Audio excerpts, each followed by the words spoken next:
Hello, welcome to another edition of Jewish Museum Milwaukee's Museum Moments. Today, I have Penny Deshur, who is the founding president of the Wisconsin Jewish Genealogical Society and a past president of Jewish Museum Milwaukee. And Penny, in her work with Wisconsin Jewish Genealogical Society, embarked on a major, massive project that I think some of us would see and be like, how would you even start that? It's like, sifting grains of sand. But going through and really documenting Jewish cemeteries and understanding who is buried where. And so today we're going to talk about what sort of information you can glean from that, and then also how you how that information was gathered and organized over the years. So I'm delighted to have Penny with me. Penny, what made you think of this crazy undertaking? Indeed, it was a crazy undertaking. I think it all began back in maybe around the 1980s when I became interested in genealogy, and I decided to work on my family tree and Jim's family tree. And one of the sources of information is a cemetery. And since Jim's family came from Wisconsin, I was particularly interested in the cemeteries in Wisconsin. So in those days, back in the 80s, there were not all of the resources that there are today online and all kinds of other things. So if I needed information, I had to use my feet and go and walk and find it and go get it. So I started prowling through the cemeteries that Jim's relatives were buried in. And I was able to get a lot of information off of the tombstones, which was very helpful in the books that I was writing on our families. So you want me to talk about the kinds of things that I found on the tombstones? Totally, yes. Okay, well, first of all, Jim's family was buried in family plots. So when you went to look at where his grandfather was buried, you also found his grandmother, and you found aunts and uncles and cousins. So it was a very wide variety of relatives that you could find. And they were buried in a number of different cemeteries, so I had to go from cemetery to cemetery. On a tombstone, you see the person's name. Oftentimes you'll find the maiden name of the woman.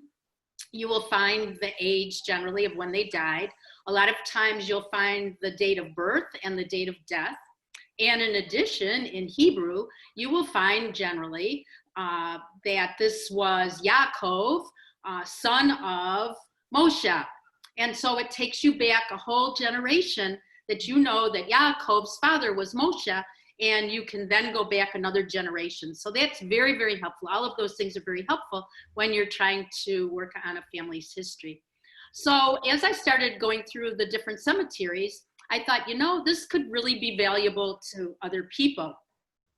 So I started by walking through some of the different cemeteries. I walked through the Sheboygan Hebrew Cemetery. I spent a number of days there taking pictures of the tombstones and writing down the information. The Genealogy Society and I walked through on Shinglababbit, and we recorded all of the information from the tombstones there. Then I also went to... This is all pencil and paper at this point? Yes. No, I didn't have a computer or anything. It was all pencil and paper. And I didn't have the iPhone to take pictures or any of that stuff. And then I went to Congregation Beth Israel, which was in charge of the Second Home Cemetery. And I went through all of their documents, sitting there for hours and hours and days, writing down all of those things. I contacted different cemeteries to see if they could send me records. Practically nobody was really on a computer at that point. They had file cards. And so finding the information from the cemeteries was very, very difficult. And I'm not sure I have all of the burials at this point. I also contacted Goodman Bensman and Blaine Goodman and went through the records that I could from them.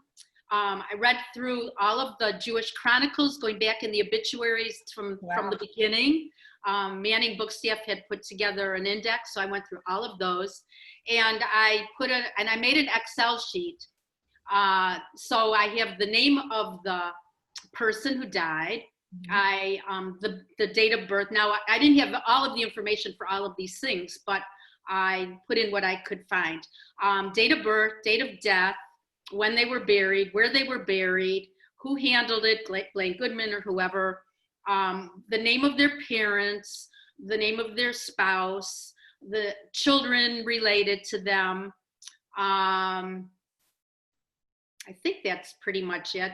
So you're building, though, at this point, a family tree, not just for yourself and your husband, but for the entire state of Wisconsin. Yes, not just Milwaukee, but all the way to all the different little towns that had little Jewish cemeteries all over the place, all over the state. I don't know how many I have, maybe 20 different cemeteries in that burial. I just counted the other day, and I looked at the list that's on, on your site, and I added up 34,278 burials that are in the records. And all documented individually by people. Yes, yes. And I have it organized by cemetery and you can sort it by however you want. And I now have a list of about 25 that I've collected this past month, and I'll be soon sending those to Jay. So like every month I send him the latest in the burials. So it's not something that, hey, this project is done. It's never done. People keep dying. But as you said, when we were talking before this, you see this as part of kind of the broader continuum, that even in death that there is, Well, to me, it's history. It's the history of your family, and you can learn so much, and it's just fascinating to me. It's not a sad kind of a thing, but it's an exciting kind of a thing. How many people were on these kinds of excursions as you were going across the state or looking into these things? Was it just you, or were there other? It was me. The only time that the Genealogy Society helped was on Shea Lubavitch. Otherwise, it was me, or it was me contacting other people to, to get information. But now recently, there have been some things that have come online. So I now have some new places to look for information. There's a site called Find a Grave. This is new, and there you can see pictures and you can see information about people that died. So I use that for my own relatives, since I'm not from Wisconsin. And then there's the Jewish online global burial through JewishGen that has burials from all over the world. So now there are new resources in addition to mine, but mine's pretty extensive for the state of Wisconsin. I think it's amazing. It's such an incredible undertaking that, and it really does speak to the power of what a volunteer can do. And then what just, you have an idea and you're like, you know what, doesn't exist at this point. I'm going to make this happen for our community. Right. And we know thousands of people all over the world have accessed this death and burial index and use it so that they can compile their genealogy. We get requests from all over the world from people who are utilizing this this resource. Well, that's exciting for me to hear that people are using it. Was there anything that you found in all of these years of compiling and organizing that would just surprised you as you were kind of looking into? Well, there was one thing that I hadn't known before, and that was I was at Beth Medrash, I think it was, and we were roaming around. I don't know if we were there for a funeral or whatever, but started roaming around, and I get to the back fence way, way, way at the back, and there's a little stone with the name of a Deshur on it that I had never heard of before. And it turns out that was an infant that had died way, way, way during the 1918 Spanish flu, along with his mother. And so I learned something new about Jim's family when I came across that tombstone. And you were able to then add that to your own family tree. Yes, that's amazing. Of course. Yeah. Does when you go, and I know no one's traveling right now, but as this kind of professional gravesite explorer, when you go into another country or another city, do you tend to go to cemeteries? I sure do. Drag Jimmy right along with me. Yeah.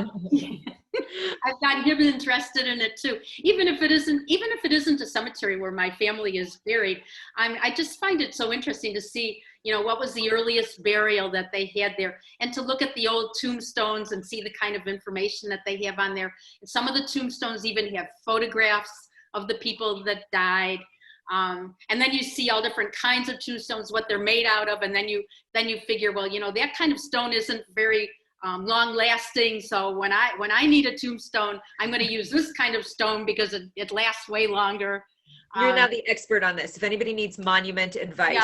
Yeah, I could give them a few points. So anyhow. Thank you so much first of all, thank you so much for all of your amazing hard work, because it does so enrich not just Milwaukee's community, but the broader state community. And I think speaks to one of our goals of being a statewide institution. You were making that happen before we even existed. And thanks also for spending some time and sharing with me today. Are there any final things you wanted to add before we? I don't think so. Thank you. Thank you. Okay, I just want to say thanks to everyone for joining us for this museum moment. The museum, as always, is a great place to go to check out our you can visit the museum in person. You can visit us online at jewishmuseummilwaukee.org. Special thanks to Robin Cohen, who's supporting Museum Moments specifically. If you would like to support Jewish Museum Milwaukee in any way, please feel free to make a donation at jewishmuseummilwaukee.org. Thanks very much and have a great day. Good job.